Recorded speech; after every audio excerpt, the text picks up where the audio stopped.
kg. Borilište 2, dječaci do 12 godina preko 50 kg, Gorupec Hrvoje Panda Pušća, Kompe Sebastian Pinki. Na borilište 4 neka izađu dječaci do 42 kg, Capan Bruno Mladost Zagreb, Šitić Velimir Lika.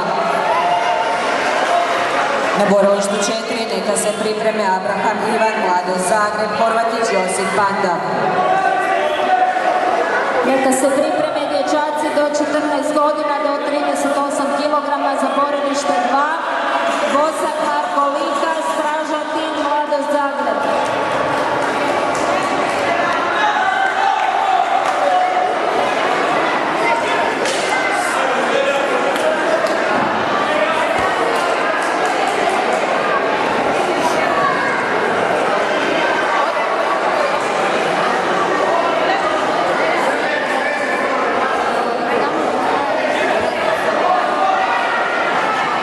Na borilište 3 borba za treće mjesto u kategoriji do 30 kg, Tore Roko Dugave, Mandić Nikola Lika.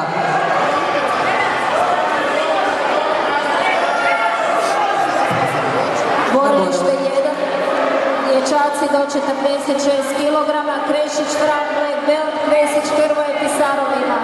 Na borilištu 3 neka se pripreme repasažne borbe u kategoriji 38 kg, Krulc Robert Pinki, Begiki Vetom Black Belt.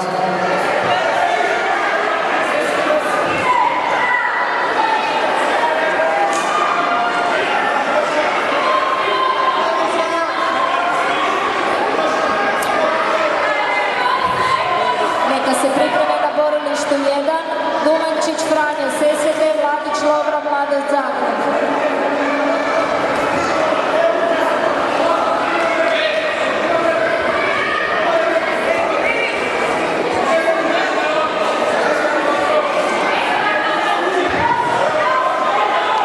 Bodovi borilište 2.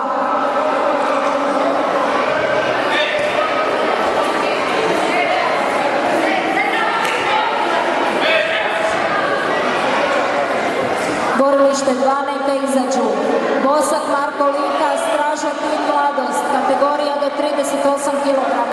Neka se pripreme Brletić Luka Jaska, Kovačić Luka Lika. Neka se pripreme